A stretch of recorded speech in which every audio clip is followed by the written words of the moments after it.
rekam dulu aja biar tahu. Silakan, gimana Dulang? 5 alasan kenapa kita perlu sujud sahwi. Ya, satu, Hmm. kalau kita lupa sama rukun qauli. Kalau kita lupa sama rukun qauli. Qauli itu perkataan ya, bacaan. Kalau kita lupa sama rukun qauli, misalnya kita lupa baca tahiyat, ya, terus lupa baca lupa baca Fatihah misalnya, nauzubillah kan, rukun qauli. Yang kedua, kalau kita lupa rukun fi'li, perbuatan, ya, lupa sama ruku misalnya, lupa sama duduk antara dua sujud, pakai itu perbuatan. Sama rukun apa namanya? Rukun fi'li, fi'li itu perbuatan, qauli perkataan. Qaul kan qaul perkataan, fi'lun perbuatan.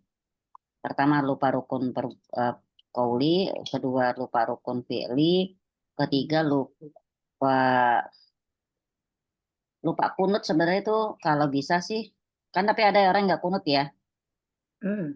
Kunut itu termasuk termasuk sunnah abaah, itu sunnah yang memang dianjurkan. Jadi kalau kalau mau udah biasa kunut, tiba-tiba nggak kunut, boleh pakai sujud sahwi. Yang sudah biasa loh ya. Kalau memang pemahamannya merasa tidak perlu kunut, ya nggak dipakai ini. Mbak Sinta biasa pakai kunut nggak subuh? Nah, ya udah nggak perlu. Nah, yang itu ketiga ya. Yang keempat, ragu-ragu sama jumlah rakaat. Ada keraguan dalam jumlah rakaat.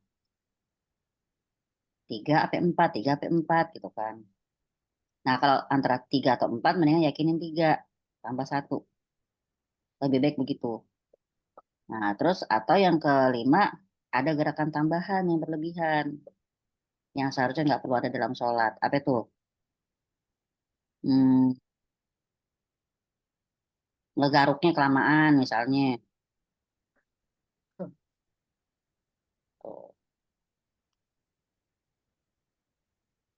itu aja sih.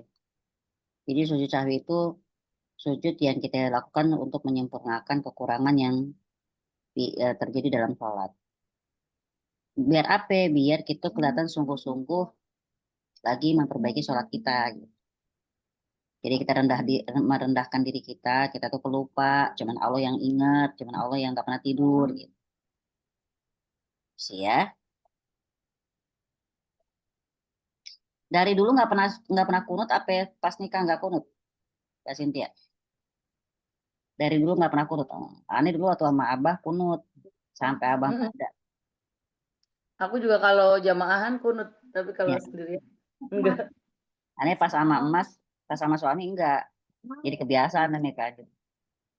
Nah, kalau lagi punya hajat, kunut. Mm-mm. Lagi punya hajat, udah kunut tiap subuh.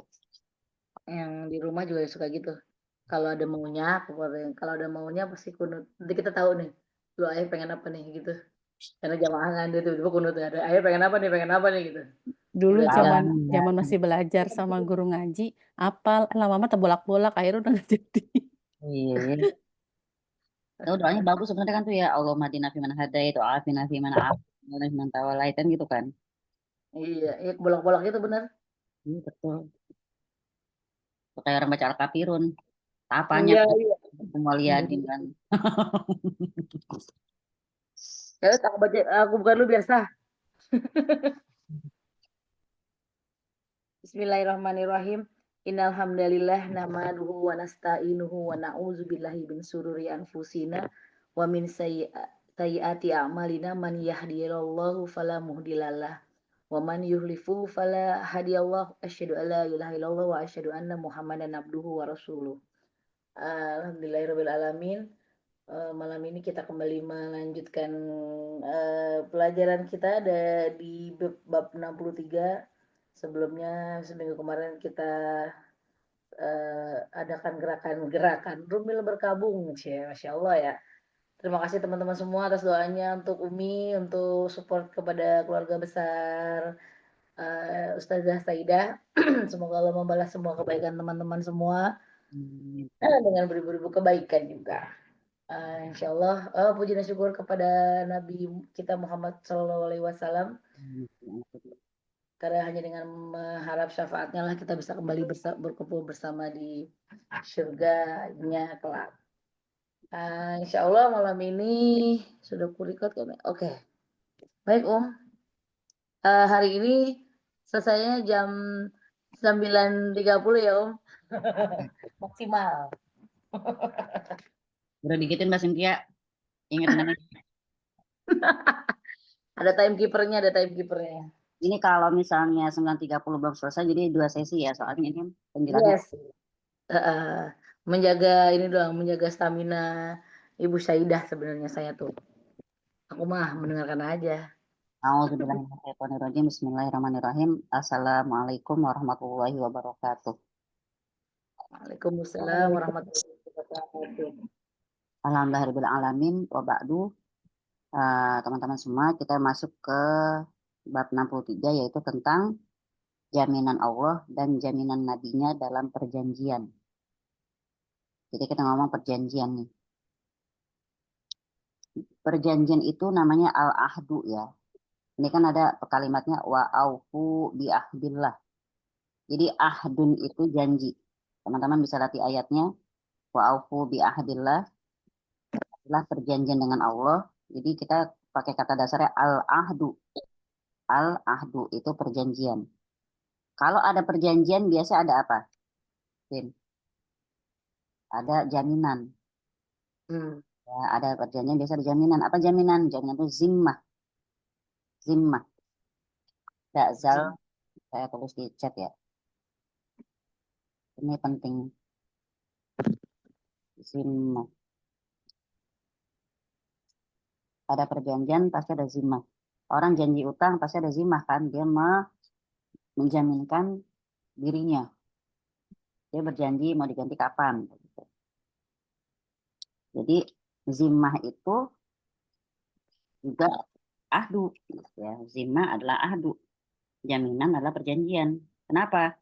Karena perjanjian udah pasti melazimkan adanya jaminan. Ini dari qaulul mufid. Orang yang berhutang melazimkan hutangnya ke dalam jaminannya.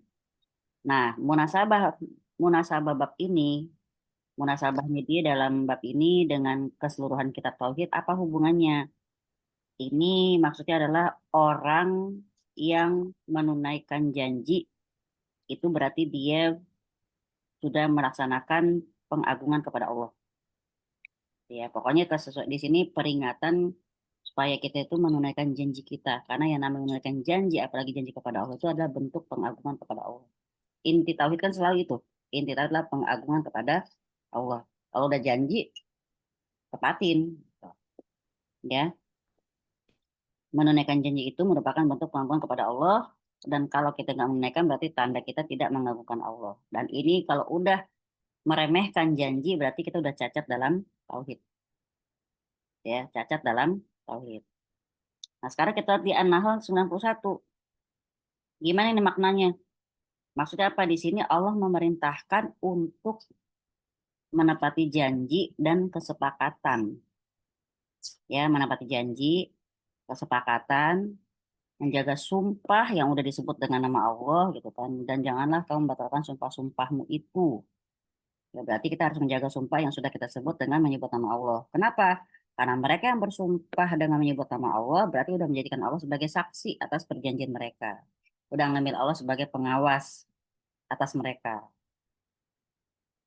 Dan Allah itu maha tahu atas segala perbuatan dan tindak tanduk mereka. Bahkan isi hati mereka pun Allah tahu. Allah pasti akan membalas mereka atas perbuatan mereka itu. Itu intinya dari An-Nahl 91 ini. Dan tepatilah perjanjian dengan Allah apabila kamu berjanji. Dan janganlah kamu membatalkan sumpah-sumpahmu itu sesudah kamu meneguhkannya. Udah diucapin, udah dengan penuh tekad gitu kan. Kita udah ngambil Allah sebagai saksi soalnya. Nah, jadi di sini sungguh Allah mengetahui apa yang kamu perbuat. Ini hadis dari Buraidah radhiyallahu anhu. Dia menuturkan Rasulullah SAW bersabda, kalau Rasulullah mengangkat seorang komandan pasukan perang atau batalion, beliau menyampaikan pesan kepadanya agar bertakwa kepada Allah dan berlaku baik kepada kaum muslimin yang bersamanya.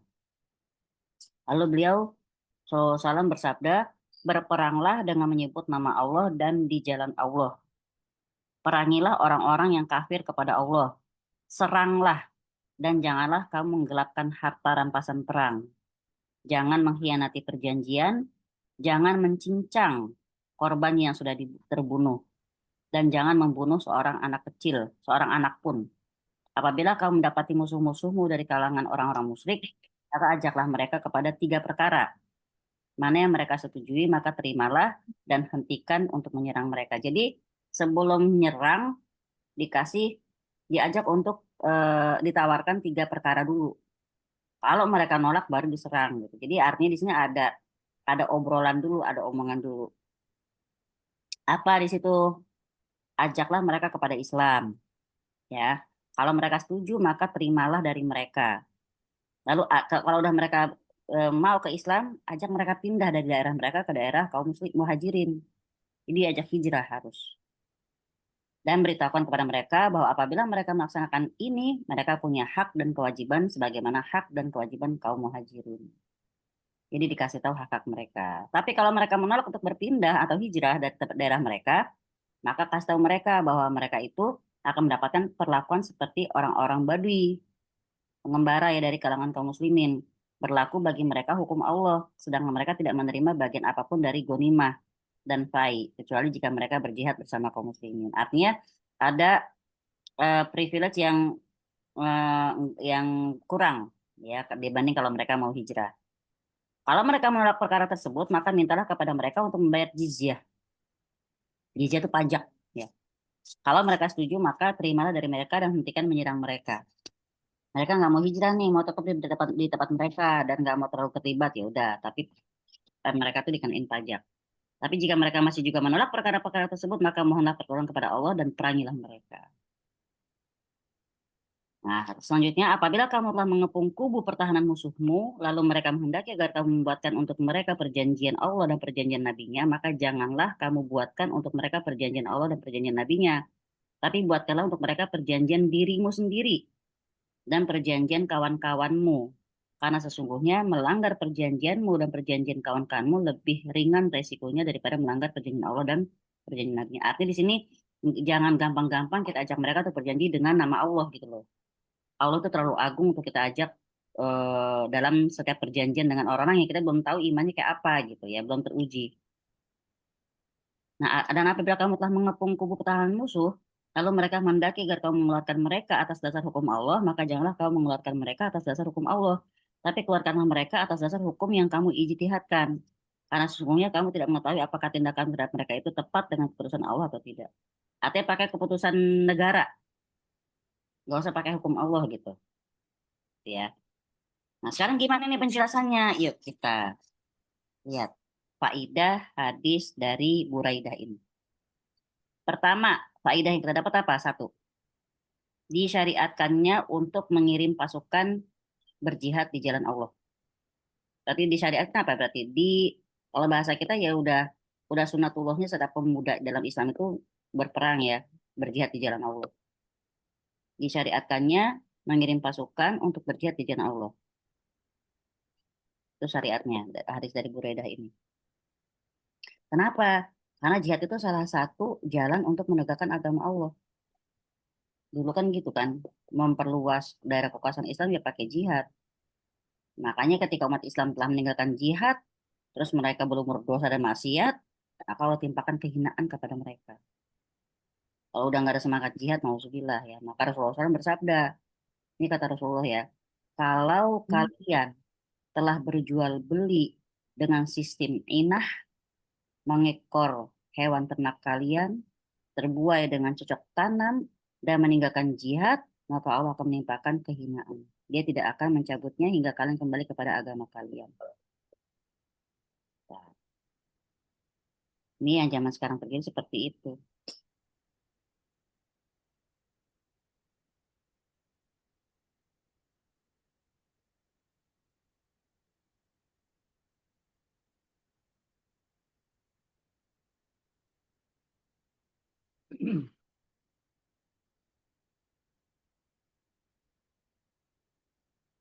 Nyatain.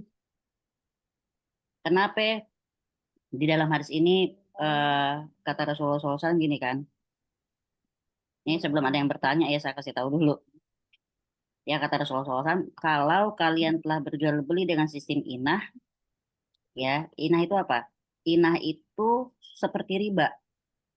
Kita saya jelasin. Inah itu seperti riba yang jelas. Kemudian mengekor hewan ternak kalian. Arti kalau kayak kita sekarang tuh kayak kita tuh hati kita terikat sama harta kita. Ya terikat sama perniagaan kita. Kemudian terbuai dengan cocok tanam. Jadi udah sibuk kita dengan dunia kita, sibuk dengan pekerjaan kita, sibuk dengan dagangan kita, sampai kita malas yang namanya berjihad, malas untuk kekajian, malas untuk ilmu, maka di situ Allah akan menimpakan kehinaan kepada kita. Nggak akan Allah cabut kecuali kita kembali kepada Allah.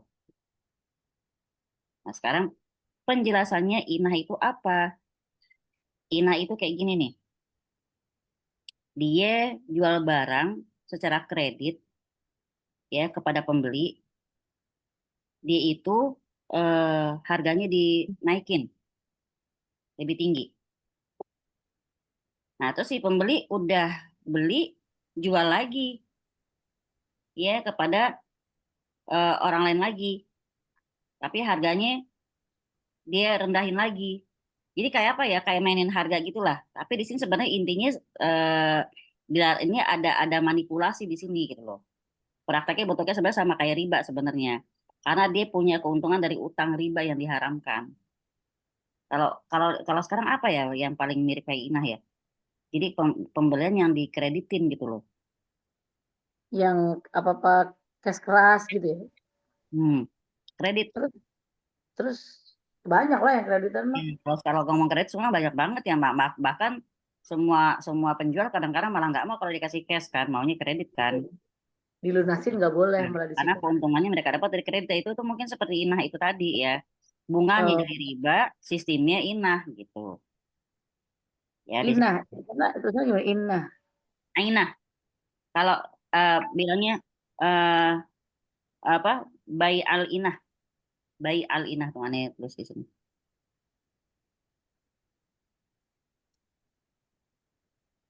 Baik.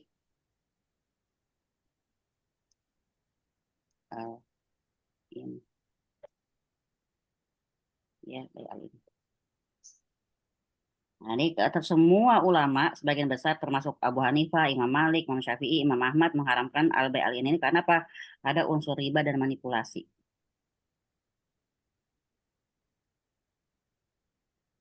Tapi kalau Imam Syafi'i masih membolehkan. Nah, mungkin tergantung prakteknya kali ya. Kalau memang dia tidak ada unsur. Kalau Imam Syafi'i membolehkan kenapa? Karena di sini cuma dilihat dari akad secara lahiriahnya, transaksi lahir. Ya lo beli dengan harga segini, lo jual lagi dengan harga segitu, ya nggak masalah juga gitu. Nah, mungkin kalau kembali lagi kepada manusianya, kadang-kadang kan yang bikin jadinya jelek kan kadang-kadang kita juga orang manusianya sendiri. Pastinya. Nanti saya kasih linknya kalau mau jelas tentang inah ya di sini dari Al-Manhaj ya. Jadi penjualan yang apa dinaikkan harganya dengan cara kredit kali ya? Itu bukan. Coba Winda dengerin ya. Aneh nggak tahu nih. Coba. Orang yang membeli barang dengan cara menangguhkan pembayarannya, mengambil uang dari si penjual dengan kontan. Tapi uang yang dia terima lebih sedikit dari yang dia beli sebelumnya. Jadi dia tuh harus lunasin harga barang itu kalau udah sampai waktunya. Gimana itu maksudnya tuh? Gimana? Bingung kan dia juga. Apa tengkulak ya Om? Nah kayak tengkulak, iya gitu kali ya. Jadi dia tuh nggak langsung bayar semuanya gitu kan. Dia tangguhkan. Terus dia beli lagi barangnya dari orang yang udah beli barang tersebut dengan harga yang lebih sedikit dari yang dia jual. Tapi dia kalau udah pas lebih sedikit, dia bayar dengan kontan sesuai dengan kesepakatan. Jadi sebenarnya kalau dibeli di situ harganya lebih mahal. Terus dia tangguhin. Iya ya, Nah, itulah ketengkolak. pokoknya. Kalau ke bahasa Makelar. Bukan makelar ya. Makelar kalau mah. bahasa pasar tuh merusak harga sih gitu loh. Iya iya benar-benar. Ya, Harga. ya. Jadi satu ya, faedah dari hadis berbeda pertama adalah disyariatkannya mengirim pasukan untuk berjihad di jalan Allah. Nah, di sini Nabi SAW bersabda, kalau udah sampai terjadi di antara kita berjual beli dengan sistem inah, mengekor hewan ternak kalian, terbuai dengan cocok tanam, dan ninggalin jihad, Itu juga kan di kayak aku tuh kayak bete dengan kayak Bang Nindi yang misalnya nih sama niat tuh Win. damai terus kayak sama orang tuh kayak yang kayak jelas-jelas kayak Bilangnya Mbak Una ini yang tadi. Ya. Nah, jadi di situ ya, dia tidak akan mencabutnya hingga kita kembali kepada agama. Artinya di sini mungkin seandainya terjadi pada kita sesuatu yang kita merasa kok kayaknya gimana ya. Nah, mungkin kita bisa cek cara kita berjual beli. Cek hati kita dengan harta kita. Cek hati kita dengan perniagaan kita. Apakah kita terikat nih dengan harta kita sampai kita kayaknya udah males nih mau ngaji ada aja alasannya gitu kan. Misalnya mau jihad ada aja alasannya. Ya, itu tadi nggak akan berubah kalau kita belum kembali kepada Allah Ta'ala. Satu ya, disyariatkannya berjihad. Kedua apa? Kalau dari hadis Buraidah ini, yang kedua adalah ketakwaan itu sumber kemenangan dan kemuliaan Islam. Ini harus tulis dua ya. Ketakwaan itu sumber kemenangan dan kemuliaan Islam. Kayaknya insya Allah nih selama kita belajar tauhid saya udah pernah sampein. Apa? Musuh kita itu takut kalau kita takwa. Karena modal kita buat menang, buat ditakutin musuh, emang cuma takwa. Maka dibikin apa? Umat Islam dibikin cinta dunia. Kalau udah cinta dunia, takut mati, gitu kan? Wahan segala macam. Nah, takwa kita bisa kurang kalau udah kita cinta dunia. Maka di sini takwa itu sumber kemenangan dan kemenangan Islam. Kata Rasulullah SAW, apa kata Rasulullah? Sesungguhnya Allah Ta'ala hanya menolong umat ini karena orang-orang lemah mereka. Karena doa, sholat, dan keikhlasannya mereka. Berarti kita kalau tempat tinggal kita dekat sama orang-orang lemah, kita harus bersyukur. Lagi kalau orang-orang lemah itu pada rajin sholat, gitu kan, masjid kampung itu rame mulu, atau musola kampung rame terus, ada kajian tiap malam Jumat, walaupun cuma yasinan, ya alhamdulillah gitu. Kenapa? Justru adanya mereka itu dengan doa-doa mereka, dengan sholat mereka dan keikhlasan mereka, Allah masih nolong kita. Allah masih nolong orang-orang di sekitar itu. Itu ya.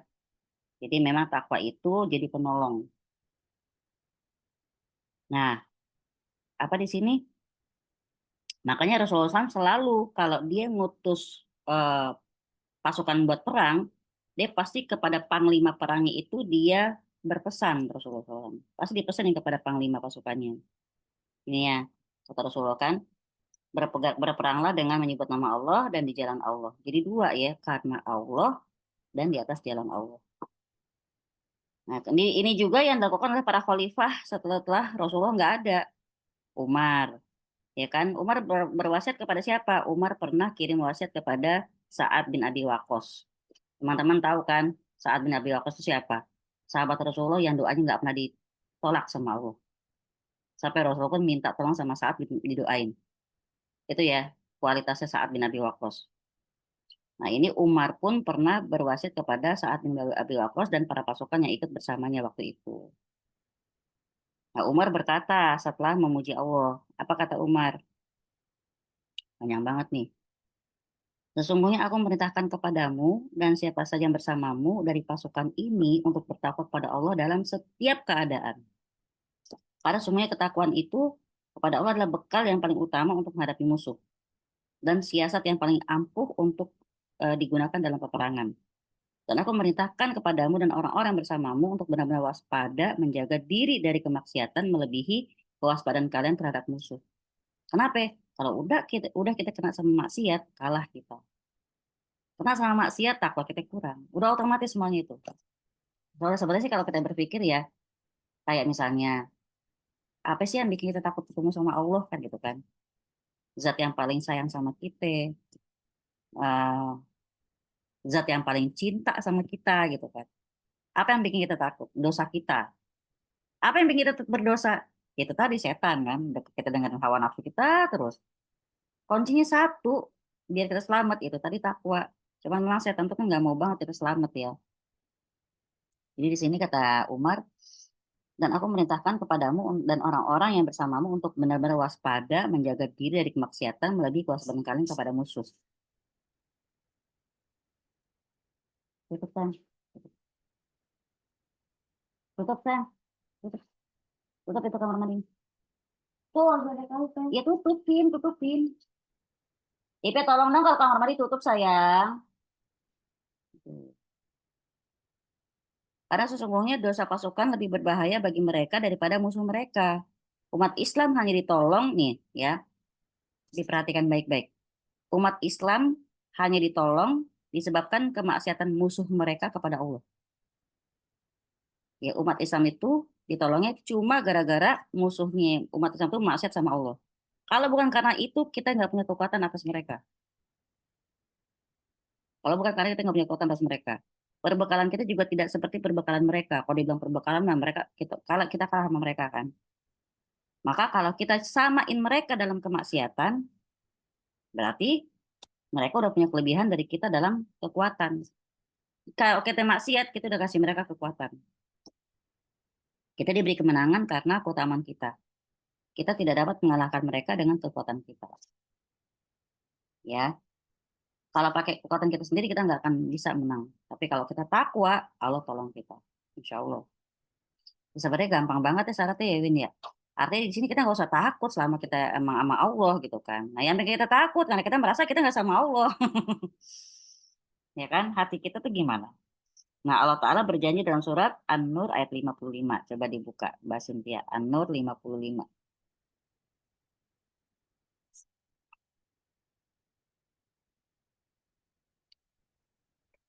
An-Nur ayat 55.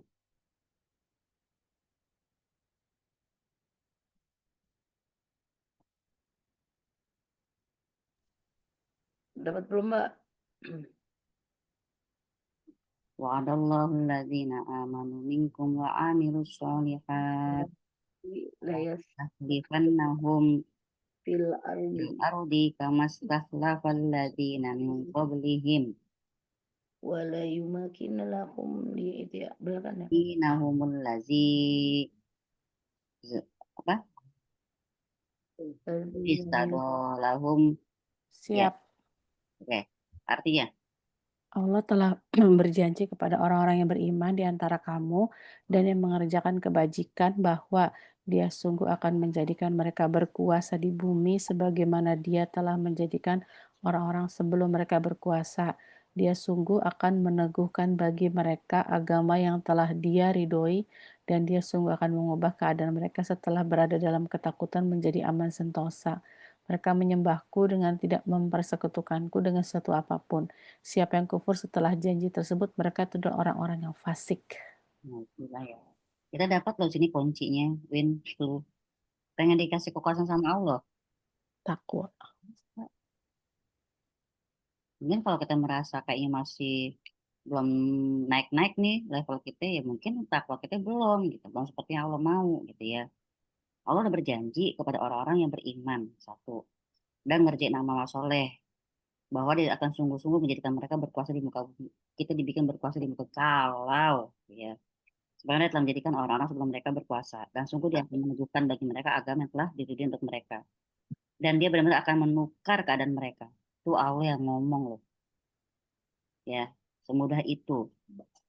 Udah ketakutan jadi aman sentosa. Nah, Masya Allah ya, semoga kita termasuk orang yang Allah tolong ya kalau kalau tetapkan pijakan kita di bumi. Nah kayak di hadis kan gitu kan, in tansurullaha yang surkum wa yusabit akdamakum, disambung sama sama Nabi SAW. In jika tansurullaha, jika kamu tolong agama Allah, yang surkum, Allah akan tolong kamu, wa yusabit akdamakum, dan akan Allah tetapkan pijakan kakimu. Maksudnya dibikin mantep gitu di muka bumi. Ya orang pede emang nggak pede beda juga kali cara napaknya, benar nggak Win? Ya, Ya. itu kemarin sudah aku buktikan tuh naik jembatan gantung orang pede dan gak pede. Masuk mall deh, di dompet kita tuh ada dolaran banyak, ama Gagah ya, dompet kita cuma 100.000, beda. Kita diri di mall depan mall tuh beda gitu. kalau perlu bawa genderang gitu, saking Bener. gagahnya. Itu ya, jadi udah benar wa yusabit akdamakum, dan akan ditetapkan pijakan kakimu di Allah. Allah mantepin, Allah ajakin dia gitu. Tapi satu, tolong dulu agama Allah. Benar-benar emang hidup kita buat Allah doang kan, ya. Wa ma khalaqul jinna wal insa illa liya'budun, udah buat Allah aja, Allah doang, Allah terus. Artinya ketika Allah dulu tujuan kita, apa yang emang kita pengen, apa yang kita buatin, Allah tuh tahu, ya. Yang penting gue dulu dah gitu. Nah, cuman setan tuh nggak mau kita begitu. Dibikinlah kita sibuk dengan apa, Mbak? Aduh, gimana nih SPP nih bulan besok nih? Aduh, gimana nih kontrakan? Aduh, listrik udah bunyi lagi, buka-buka aib. Mana berisik banget ya? Aduh, bersih banget ya. Subhanallah. Ayo, sudah 8:30, janjinya mau bobo. Sini pakai Ayo. bantal. Pakai bantal. Nah, itu baru yang nomor 2. Sekarang yang nomor 3 gimana? Pertama tadi, apa namanya? Pertama, disyariatkan berjihad. Ya kan? Kedua apa? Bahwa ketakwaan itu sumber kemenangan dan kemuliaan kita, umat Islam. Yang ketiga, orang perang atau orang berjihad itu bukan semata-mata buat memaksa manusia masuk Islam. Ya, jadi kita tuh nggak ada yang namanya memaksa.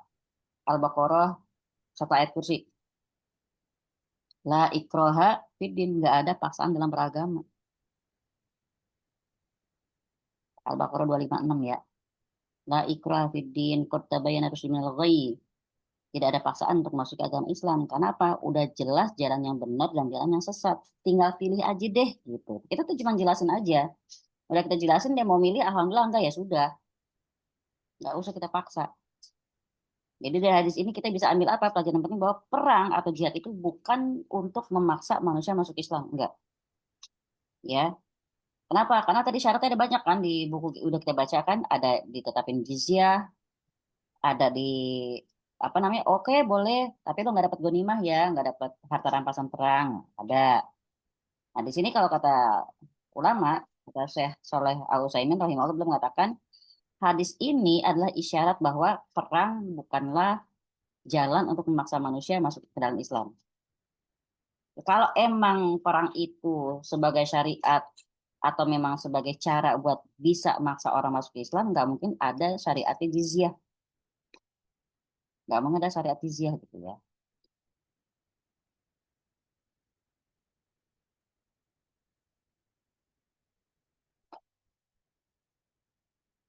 Kalau ada yang belum pengen nyatet tapi malu nanya, apa sih jizyah? Jizyah itu pokoknya pajak. Ya pajak yang dikenakan oleh negara Islam kepada non-Muslim. Gini, oh lo nggak mau masuk Islam, tapi pengen hidup damai sama kita, oke boleh. Tapi nanti ada pajaknya. Gitu. Ya, non-Muslim, kafir zimmi. Kafir zimmi itu kafir yang mau hidup damai sama Muslim. Jadi kafir kayak gini tuh nggak boleh diperangi. Ada kafir harbi. Kafir harbi itu kafir yang kerjanya di gara-gara mula Muslim. Itu yang nauzubillah. Nah, kalau kita tinggal sama non-Muslim tapi dengan damai, bahkan kita zalim sama mereka, kita yang dosa. Ya, jadi kalau mereka nggak mau masuk Islam, maka mereka harus bayar pajak. Buat apa? Imbalan atas perlindungan jiwa dan harta mereka, ya, dan juga hak mereka menjalankan ibadah mereka di daerah kita. Gitu ya. Penentuan pajaknya juga itu tergantung hukum Islam yang berlaku saat itu. Nah, itu pun siapa yang harus ya bayar jizyah? Itu dipungut dari laki-laki dewasa, berakal, merdeka, bisa bayar, ya. Yang nggak wajib tuh perempuan, anak-anak, orang tua, orang gila, hamba sahaya, dan orang yang nggak mampu. Jadi yang kena itu siapa? Pokoknya laki-laki merdeka, berakal, kerja, mampu, udah itu kena. Ya. Jadi jizyah itu justru untuk keamanan mereka.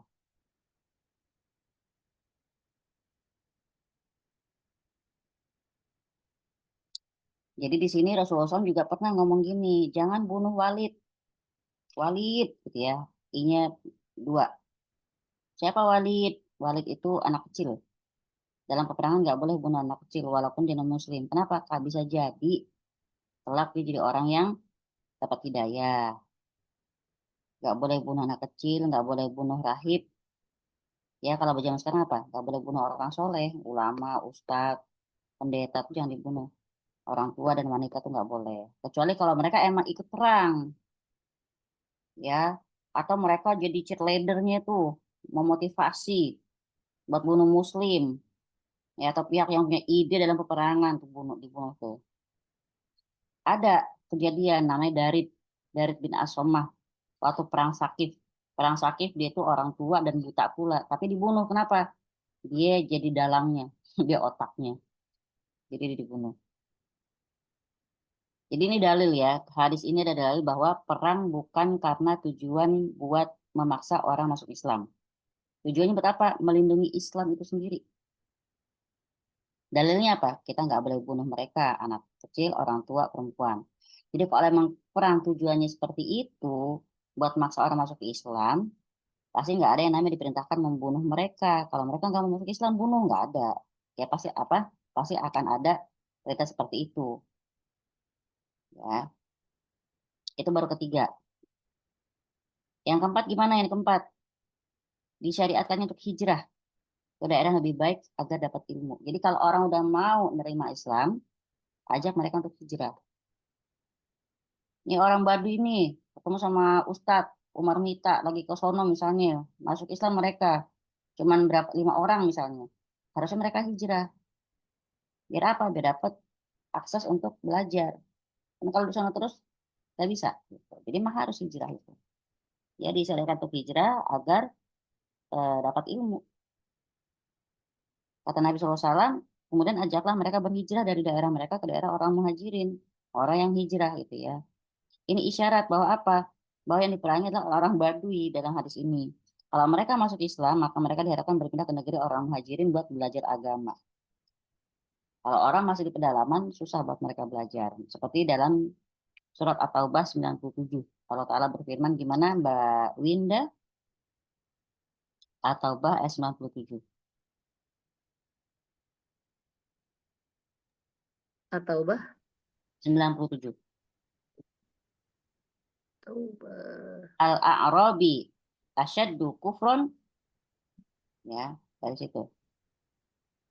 Al-A'rabu asyaddu kufron wa nifaqan.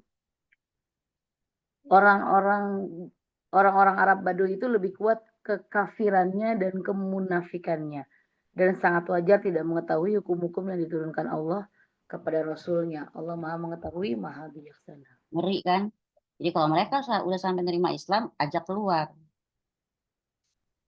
Akan susah mereka untuk lepas dari kekafiran atau kemunafikan tersebut kalau mereka nggak belajar. Maka hijrah ke tempat yang lebih baik itu dapat berkumpul sama orang-orang soleh, ya bisa jadi sebab istiqomahnya kita di atas ketaatan. Memang nyari circle itu penting banget.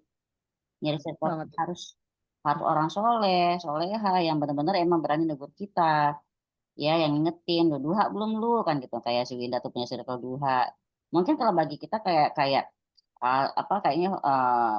apa namanya bahasanya ya, sekedar kumpul-kumpul doang, tapi kan ada perasaan gak enak ya Winda kalau belum duha misalnya kan gitu kan. Ya gitulah, alhamdulillah, masya Allah ya. Jadi di sini memang penting banget mencari tempat berkumpul. Kalau kata Ali bin Abi Thalib, temanmu adalah agamamu, maka pilihlah siapa yang kau jadikan teman dudukmu. Teman duduk itu luas, teman ngobrol, ya teman curhat, teman nongkrong, teman bermajelis, teman belajar, macam. Jadi di sini gara-gara soal istiqomah ini, maka dalam hadis juga disebutkan tentang kisah pembunuh 100 nyawa. Ahli ilmu itu bilang gini, pergilah ke daerah ini dan itu, karena di sana banyak orang yang beribadah kepada Allah. Setelah itu beribadah kamu kepada Allah bersama mereka, dan kamu jangan balik lagi ke daerah kamu, kan daerahmu itu termasuk daerah lingkungan yang buruk. Jadi ketika seorang pembunuh 100 nyawa ini ketemu sama ahli ilmu, disuruh seperti itu. Cari ke daerah mana gitu ya, tempat orang soleh berkumpul. Di tengah jalan qadarullah dia meninggal. Nah itu malaikat rebutan tuh. Ya, rebutan. Dia kan belum belum belum sampai sono, enak banget dicatat sebagai ahli surga. Apalagi bilang, ya dia kan udah niat, gitu deh. Ada disuruh ngukur jaraknya mana lebih dekat ke tujuan apa jarak dari tempat yang ditinggal, kata kok alhamdulillah dia lebih dekat ke tujuan, berarti sudah dihitung niatnya, masya Allah. Ya itu juga Allah yang bikin ya masya Allah. Jadi ingat ya, hijrah itu penting. Maka kalau kita milih rumah pun sebenarnya kalau kita nyari tempat tinggal, yang harus kita lihat pertama apa kan tetangganya, lingkungan. Bukan jangan sampai kita sebenarnya ada teman saya yang tinggal di itu cuma 2 orang muslim, yang lain itu Chinese semua gitu, non muslim. Sebenarnya kalau kita mau ikutin syariat, kita jangan sampai tinggal di tempat seperti itu. Kenapa? Kitanya mungkin enggak. Karena kita masih ada circle ngaji. Gimana ntar anak cucu? Gitu loh. Nauzubillah. Jadi sebenarnya yang namanya nyari tempat tinggal di lingkungan muslim, dekat sama masjid, itu memang disyariatkan. Maka ada doanya, Allahumma anzilna munzalan mubarakan wa anta khairul munzilin. Maka nyari tempat tinggal pun kita minta sama Allah. Ya Allah, tempatkan kami di tempat yang penuh keberkahan. Dan engkau sebaik-baik memberi tempat tinggal. Ini untuk Artinya itu berarti kalau aku pernah baca apa sih judulnya ya? Lupa bukunya apa. Jurnal kalau nggak salah. Jadi sebenarnya yang salah itu bukan lingkungannya, tapi memang lingkungan itu memang tidak bagus untuk kamu gitu ya. ya tidak Hmm. cocok buat kita gitu. Mungkin untuk beberapa orang, untuk sebagian orang lingkungan itu cocok buat mereka gitu, tapi bukan untuk kita gitu kan ya. Wow. Apalagi muslim, kita harus prioritaskan lingkungan yang muslim semua sebenarnya. Tuh. Beteng Trisno jalanan Soko Kulino kalau kata orang Jawa gitu. Nah, kan mengerikan. Hmm. Keseringan berinteraksi lama-lama nular gitu kan intinya gitu. Ini Mbak Sintia kan suka update nih urusan si Dokter Ono. Dia kan udah senang sama teman-teman yang Buddhis kan, senang Dokter Ono meditasi salah. segala macam. Dokter Ono salah. Ada pokoknya Ada. bercadar, Gak suka. bercadar dan istri seorang ustadz. Tapi sekarang Rahasia. kembali kumpul sama teman-teman yang Buddha. Nauzubillah kan gitu. Serem. Dan dia bangga. Padahal Quran bilang apa? Pokoknya orang muslim, orang non muslim itu mau dia menakjubkan kamu, tetap aja muslim lebih baik daripada orang non muslim itu. Apa menakjubkan kamu maksudnya? Iya, walau ajabatkum ada kata-kata kayak gitu. Lo Apa kagum nih sama non muslim dengan kebaikannya, tetap aja ya saudara lo yang muslim lebih baik daripada si non muslim ini. Iya, iya, iya, iya. Gitu maksudnya. Jadi jangan sampai kita puja-puja banget. Oh, gue dengan teman itu baik banget. Please deh, itu teman lo yang muslim itu masih lebih bagus ketimbang teman lo yang non muslim itu. Tapi kecuali kalau si muslimnya emang orangnya penggibah dan penjulit ya udah jangan temenin juga gitu ya. Yang kelima, gimana yang kelima? Eh ini masih kita ngomongin faidah hadis ya. Dari hadis Buraidahnya. Apa yang kelima? Berarti mengagungkan Allah dan syariatnya. Ya, hadis ini tentang mengagungkan Allah dan syariatnya. Ini dalil hadis ini tentang wajibnya kita mengagungkan Allah dan syariat Allah. Kenapa? Karena ada larangan kan? Larangan kita nggak boleh membuatkan jaminan Allah dan Rasulnya kepada musuh ya tidak lain dalam rangka kita mengagungkan Allah. Jangan jangan gampang-gampang kita bawa nama Allah dalam perjanjian sama mereka gitu loh. Sorry sorry ya, rob gue mahal mahal urusan kayak gini kayak gitu ya receh banget gitu kan. Nah, kan Rasulullah SAW bersabda tentang hal ini. Apa kata Rasulullah? Kalau kamu sudah mengepung kubu pertahanan mereka, lalu mereka menghendaki darimu agar kamu membuat untuk mereka perjanjian Allah dan Rasulnya, maka jangan kamu buat untuk mereka perjanjian Allah dan Rasulnya. Ya, tapi buatlah untuk mereka perjanjian dirimu sendiri. Artinya apa? Ya pakai hukum kita. Pakai hukum kita saat itu, hukum dunia gitu ya. Kalau kata Rasulullah SAW, antum a'lamu bi amri duniakum. Kamu tuh lebih tahu urusan dunia kamu, nggak apa-apa, urus aja gitu. Ya kayak misalnya kayak yang sekarang, kalau di Quran bilang faktubuh, kalau kita ada urusan transaksi hutang. Nah, kalau zaman sekarang apa caranya? Pakai kwitansi kan gitu kan. Materai. Kagak ada zaman dulu materai. Kita sekarang kita adain zamannya kita. Boleh. Karena itu kan untuk kebaikan seperti itu. Itu ya. Sampai sini ada yang mau ditanyain dulu?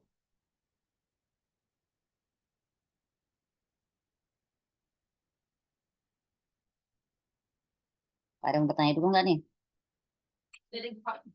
Aman kayaknya aman. Lanjut dulu. Ya. Amannya aman pada nyimak apa bagaimana? Nyimak apa paham apa? Ngantuk.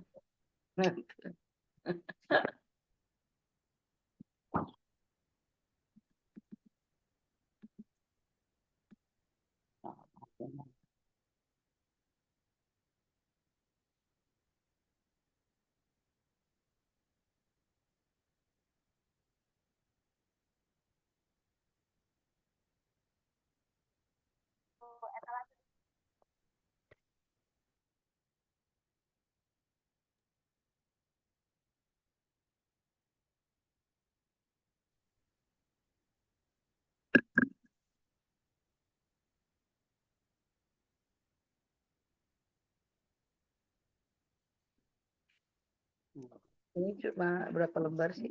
Lembar 2.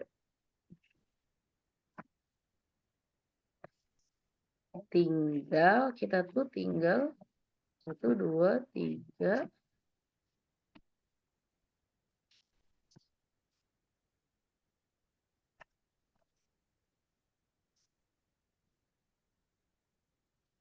Tinggal 4 bab lagi loh, Om.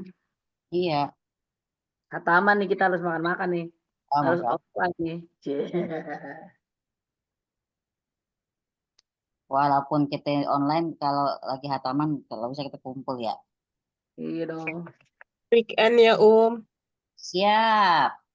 Ya, Bisa aja main Yang weekend Bandung aja. kasihan yang soalnya. hari kerja, Betul, betul, betul. Kasihan yang Bandung itu dia tidak bisa dia.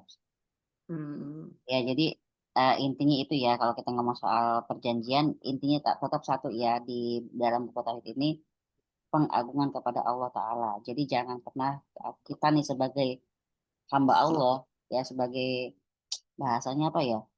Kita tuh cinta, kita jaga Allah banget. Jangan kita mudah-mudahkan untuk menyebut atau menyeret nama Allah dan Rasulnya ke dalam perjanjian kita dengan manusia. Kalau nggak penting-penting banget gitu. Gitu ya. Karena bentuk bagusnya tauhid kita adalah kita masih ada pengagungan kepada Allah Ta'ala. Kalau orang udah nggak mengagungkan Allah Ta'ala, udah bersumpah, bermudah-mudah dalam bersumpah, tadi dia udah ada cacat dalam tauhidnya. Terus itu ya. Nah di sini sudah kita sebutin juga, karena kita ke kandungan bab ini. Nomor 1 Mbak Winda, nomor 2 Mbak Sintia, nomor 3 Mbak Rahma, nomor 4 Nia, nomor 5 Mbak Atika, nomor 6 Mbak Heni, kalau dia ada, nomor 7 Mbak Prita. Ya, nomor 1. Bismillah.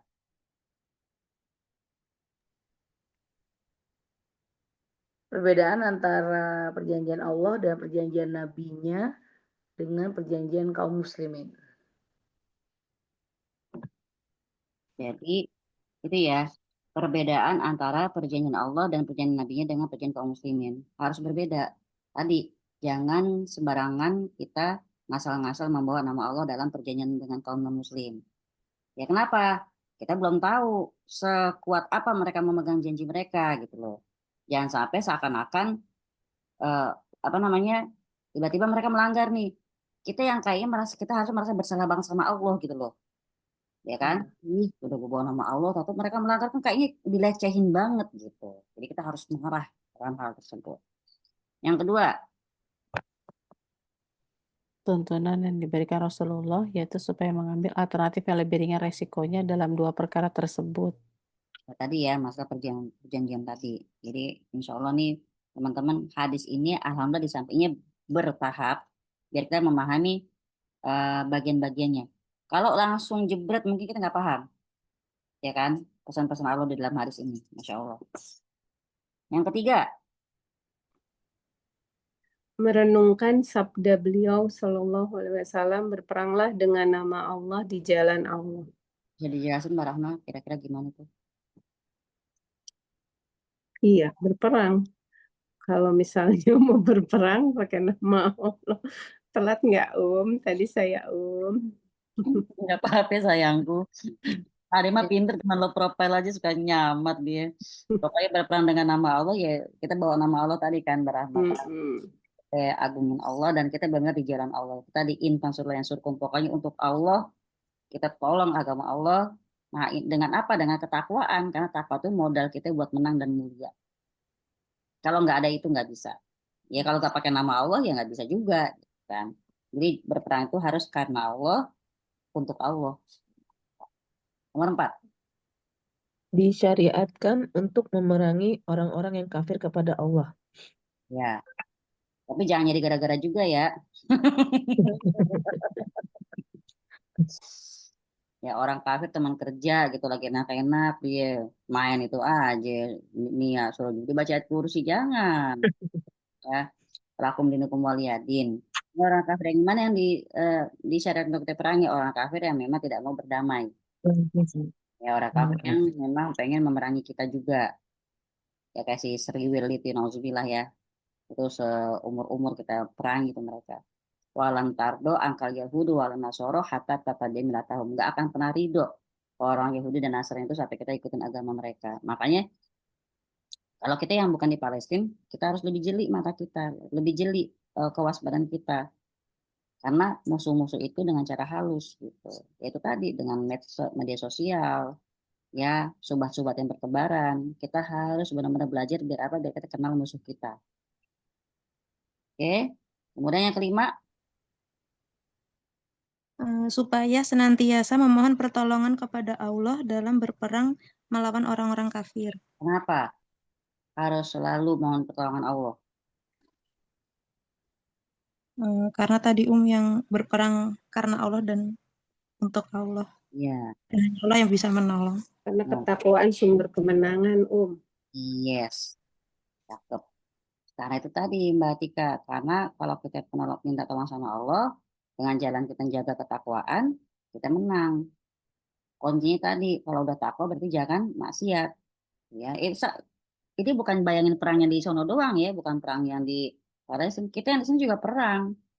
Perang apa ya? Perang melawan gempuran media sosial, perang melawan gempuran makanan minuman dari luar, perang melawan apapun.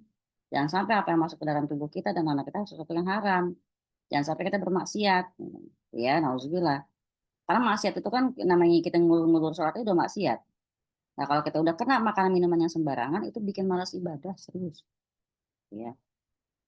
Nauzubillah. Pokoknya orang Yahudi itu kenal banget sama Muslim lebih dari seorang ibu kandung kenal sama anak kandungnya sendiri. Jadi tahu banget kalau kita kena makanan minuman yang subhat, udah kita akan malas ibadah. Doa kita nggak akan didengar. Oke, yang keenam. Siapa 6 tadi? 6 siapa ya? Mbak Heni. Oh, dia nggak ada.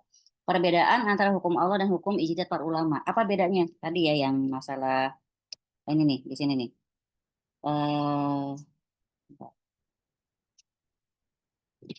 Ini saya Yang bacain. tadi apa Ya, yang terakhir ya. hukum.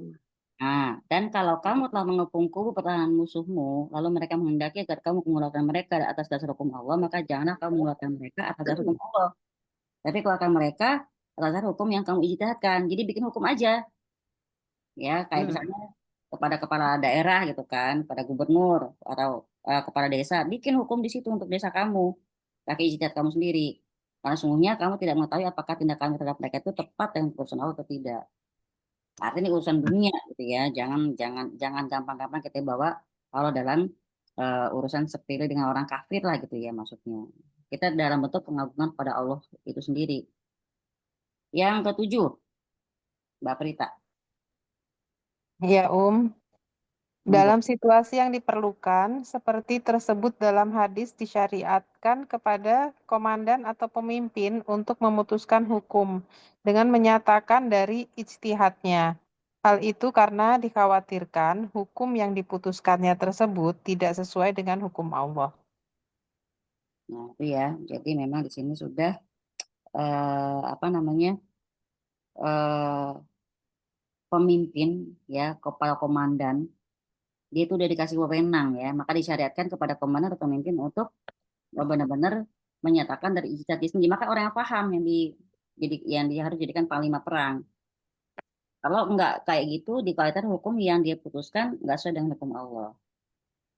Kayak atau kalau di dalam kitab kita pernah ada teman-teman kalau semoga masih ingat ketika Nabi eh, mau memberikan bendera perang kepada salah seorang sahabat gitu kan. Nah malam itu pada ngumpul depan rumah Rasulullah. Setiap mereka berharap mereka dikasih bendera perang. Paginya Rasulullah keluar dari rumahnya. Yang Rasulullah cari siapa? Ali bin Abi Thalib. Yang tidak hadir di situ. Kalau kita zaman sekarang ngomongnya apa? Yang kagak cari, yang kagak hadir dicari.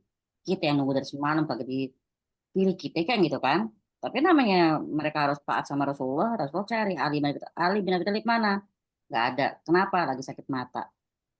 Dipanggil Ali bin Abi Thalib. Nah, saat itulah Rasulullah meruqyah mata beliau dengan dibacakan dan diludahi. Langsung sembuh. Nah, dikasih bendera perang kepada Ali bin Abi Thalib. Di sini banyak banget yang bisa kita ambil. Satu, harus yakin husnuzon sama Rasul.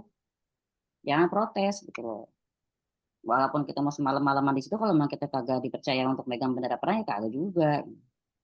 Ali enak banget lagi tidur-tidur di rumah, pagi-pagi dicariin, jangan dikasih bendera gitu kan. Kalau setan mau bisik-bisik seperti itu ya nauzubillah. Tapi itu tadi Rasulullah pasti dengan kenabiannya beliau tahu siapa yang pantas dikasih bendera perang. Seperti itulah kira-kira, insya Allah. Nah, itu pun dalam konteks kita sekarang ini, kehidupan kita sekarang ini artinya apapun yang memang sampai ke kita, ya sudah Allah kehendaki. Yang nggak nyampe, ya Allah nggak kehendaki. Gitu. Baik, alhamdulillah saya pikir ini banyak akan panjang. Ternyata alhamdulillah belum nyampe waktu yang diberikan oleh Ibu Komandan. Kita udah selesai, alhamdulillah. Ada yang mau nanya? Kita ngobrol. Komandan itu kan tadi kan dibilang itu komandan itu yang tahu strategi perang, yang tahu. Kan bener kan tuh. Iya nggak Mbak Cynthia?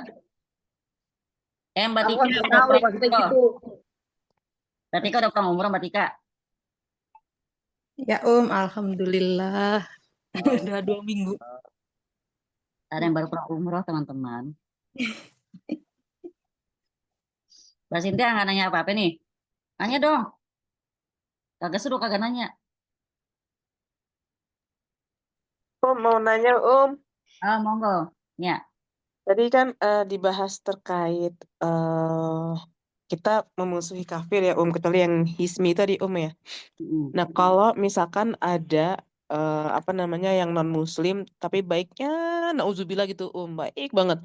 Nah sedangkan di sisi ada yang bikin sedih itu sesama muslim tapi ya sering ngejatuhin terus pokoknya istilahnya kayak ini orang kapan dapat hidayahnya gitu ya Nah, terus kita tuh sikapnya seperti apa karena yang saya pernah dengar itu selagi dia masih saudara muslim kita tetap harus baik gitu. Nah sedangkan kan perilakunya agak berbeda nih Nah sikap itu tuh kayak gimana ya ya?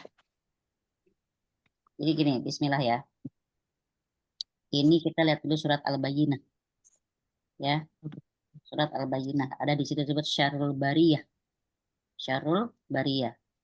Di sini non muslim itu lebih misalnya nih lebih baik, amanah, jujur, bersih, adil gitu ya dan banyak banget rentetan kebaikannya. Tapi tetap Allah sebut mereka itu sejelek-jeleknya makhluk. Ya, Syarrul Bariyah. Innalladzina kafaru min ahlil kitabi wal musyrikina fi nari jahannam khalidina fiha. Ulaika hum syarrul bariyah. Itu tetap Allah sebut begitu. Mereka sejelek makhluk. Nah, tempat mereka itu di neraka. Mereka kekal. Jadi mau kayak gimana mau mereka sedekah korban sampai ratusan ekor, tetap mereka di neraka. Kasihan kan? Iya sedih. Nah, mereka kalau udah dibilang kekal dalam neraka, berarti mereka kekal dalam yang nggak berpindah-pindah dari tempat itu. Mereka disebut sejelek makhluk yang Allah tuh berlepas diri dari mereka. Allah tuh nggak mau lihat mereka Allah cuek. Sekarang kalau kata ulama gimana? Ahlul kitab itu Yahudi dan Nasrani dan orang-orang yang musyrik adalah sejelek-jelek makhluk di sisi Allah.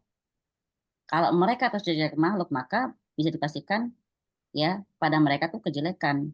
Ya namanya kejelekan itu apa maksudnya? Nampak pada mereka kejelekan yang tidak mungkin kita bisa husnuzon sama mereka. Kecuali kalau memang orang-orang yang dipraksikan langsung oleh Nabi SAW, di antara orang seperti misalnya Abdullah bin Arikot, gitu. Nabi pernah menyewa dia untuk menunjukkan jalan ketika hijrah. Tapi selain dia, nggak ada.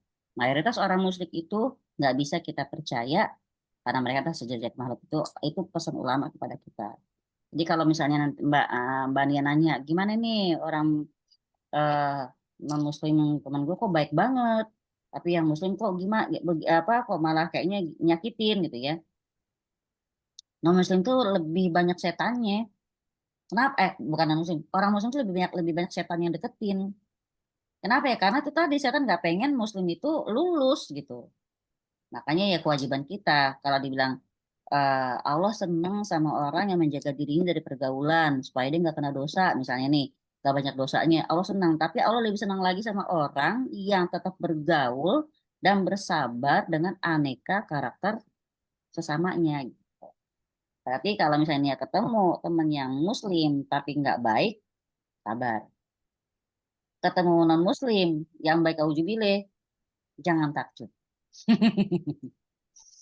Ya Biasa aja ya. Nah, dunia begitu kan. Jadi emang setan tuh pinter banget.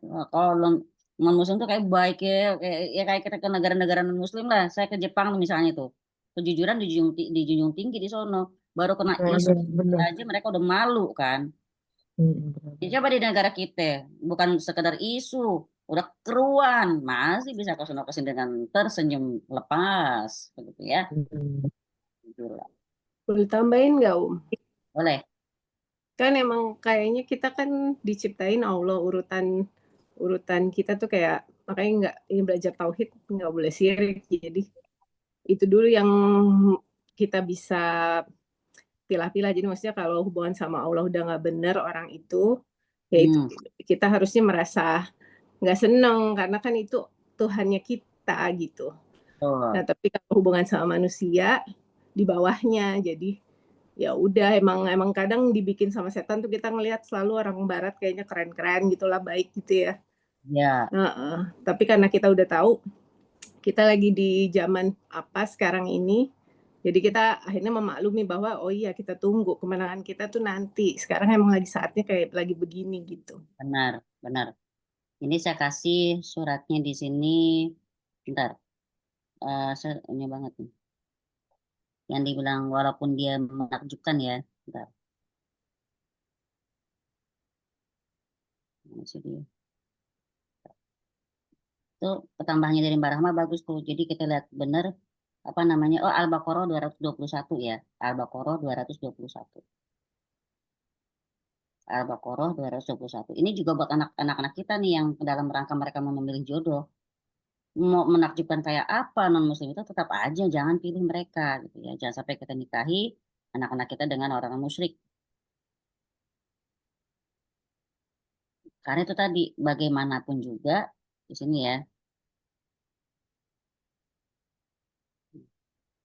Seburuk apapun seorang muslim, dia tetap ada dalam lingkaran Islam gitu ya Nia. Seburuk apapun, dia tetap kita sama dia itu satu lingkaran dalam Islam, kecuali di murtad. Ya, sebaik apapun non muslim, tetap di luar lingkaran sama kita. Bahasa kita nggak se-circle sama dia. Jadi memang kayak ini tadi kalau kita ngomong soal dajjal ya Mbak Rahma ya, sesuatu yang kelihatannya baik dapat di kasat mata kita belum tentu baik di balik itu. Sesuatu yang kelihatannya nggak baik di kasat mata kita belum tentu buruk di balik itu. Ya kan kayak misalnya orang yang apa namanya mengorbankan seekor lalat kan, dia berkorban dia pikir sepele nggak taunya neraka nunggu dia. Dia nggak berkorban dia dibunuh nggak taunya surga nunggu dia. Oh kalau kita zaman sekarang yang namanya timbang lalat gitu ya, ancamannya pedang atau apa senjata api di jidat kita. Kalau nggak kencing-kencing kita kan masya Allah gitu ya. Tapi semoga kita jangan sampai menemui. Dibalas iya gitu ya. Yang enggak aja jadi iya tuh kalau gitu. Iya, di mana sekarang hukum tuh bisa semaunya kan ya. Iya, bisa dibeli. Iya kan Bu Winda? Ya kita tinggal di buminya Allah tapi nggak nyembah Allah. Nah, benar Mbak. kalau nyembah Allah seenak jidatnya kan begitu. Mengaku berketuhanan tapi tidak ada yang tahu Tuhannya. Dalam banget kan? Baik, alhamdulillah. Sekali lagi sebagai penguat kita dalam bab ini tetap ya kita ngebahas tentang sumpah, jaminan. Di sini ada isyarat yang kita lihat kalau udah urusan dunia, urusan yang ibaratnya masih bisa diijtihadkan, istihad sendiri. Jangan bawa-bawa Allah sama Rasulnya. Jangan sampai Allah dan Rasul kita semurah itu kita bawa ke dalam setiap perjanjian. Makanya kalau orang gampang-gampang mau bahalah sih sebenarnya juga jangan, gitu kan. Apalagi yang sumpah pocong, yang Quran di atas kepala, boleh itu ya. Kan kemarin gitu katanya tuh anggota dewan yang baru tuh nanti disumpahnya jangan di atas Quran lah, malu sama Quran dengan suruh sumpah pocong aja gitu. Gitu.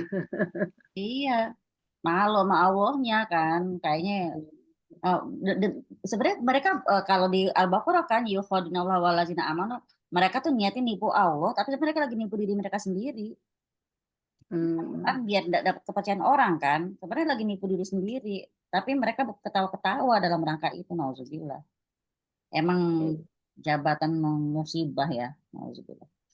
Baik itu ya teman-teman ya, pokoknya intinya satu, tetap kita jaga sikap pengagungan kita kepada Allah Ta'ala. Karena apa? Tauhid kita patokannya itu.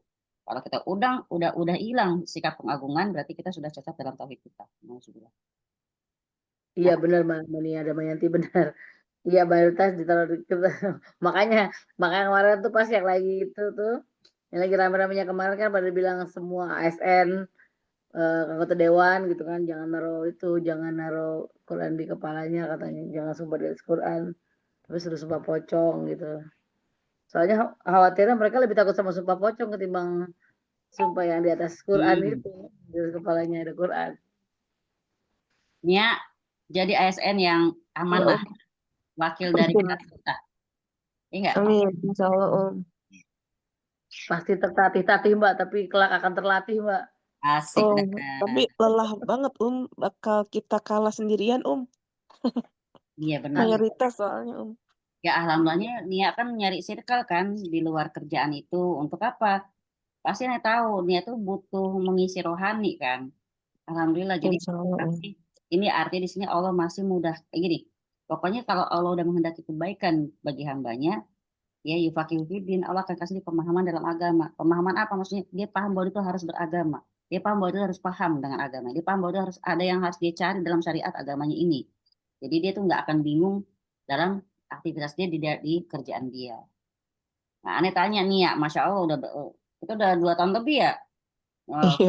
Ya kan mengikuti kelas kita. Dan tujuannya apa? Pasti Nia emang harus mengisi gitu kan. Ini tetap ini hadiah dari Allah, ini Allah yang milih gitu. Bukan karena kita. Masya Allah. Ada pimpinan saya ngomong gini salah satu atasan dia bilang kenapa masih mau kerja di di pemerintahan atau khususnya di Kementerian Keuangan yang mohon maaf ya notabene istilahnya masih banyak yang dalam tanda kutip tuh tidak halalnya lah. Nah dari pimpinan saya tuh ya mudah-mudahan sih sampai saat ini saya pegang ya beliau tuh alasannya karena kalau tidak ada orang yang benar tapi saya nggak merasa benar ya nggak merasa bersih ya maksudnya kalau tidak ada orang yang benar yang bersih terus yang bersihin dari dalam siapa gitu sih intinya yang waktu itu saya pernah pegang omongannya gitu. Jadi Nia punya medan jihadnya sendiri di situ. Ya cuman kalau udah sistem terbentuk berat banget Pokoknya Masya Allah ini Winda dengan bidang yang dia tekuni ya psikolog dia konseling dia nemenin kasus ini itu dia ada jihadnya di situ sampai puyeng kan itu Mbak Rahma dengan sekolah yang Mbak Rahma jihad Mbak Rahma di situ Mbak Prita juga gitu dengan sekolah Mbak Prita yang Mbak Prita berkecimpung di dalamnya mencetak anak-anak bangsa maksudnya anak-anak muslim gitu kan paling nggak yang berbudi luhur lah Mbak Tika juga gitu dengan kerjaan Mbak Tika Insya Allah kita semua punya medan jihad masing-masing. Ya, semoga Allah Ta'ala selalu tolong kita. Rabbi auzi'ni an ashkura ni'mataka allati an'amta alayya wa ala walidayya an a'mala sholihan tardoh wa asli li fi zuriyati. Amin ya rabbal alamin. Itu doanya Nabi Sulaiman tuh. Ya, semoga kita tuh selalu ditolong sama Allah untuk terus bersyukur dengan nikmat. Syukur apa ya? Syukur sekarang kita masih mau ngaji. Ini kita dipilih Bang Allah nih mau ngaji ini. Mbak Rama udah ngatuk-ngatuk kita masih mau dibuka Zoom. Bertemu saya. Harusnya kan dia bosan sama saya tuh. Tentang Rahmat tuh. Iya, tadi aku udah lihat. Oh, udah lihat. Kita sama Tante Cynthia tuh yang pojoknya itu. Udah ya. Baik, jazakumullah khairan katsiran teman-teman. Saya serahkan kepada Ibu Winda. Baik, alhamdulillah dengan sedikitnya materi, sedikitnya waktu dan sedikitnya penonton malam ini. Semoga Allah memberikan seluas-luasnya keberkahan dari surga Allah yang paling tinggi ya. Semoga Allah tetap memberkati kita semua karena memang benar kata Mbak Nia tidak mudah untuk menjadi orang minoritas tapi percayalah Mbak being different then you will be expensive. Ya, udah semakin kesini semakin riset itu semakin bahagia. Karena yang minoritas itu memang susah tapi kita mahal Mbak, harganya mahal. Baik, alhamdulillah malam ini kita selesaikan dengan aman dan nyaman.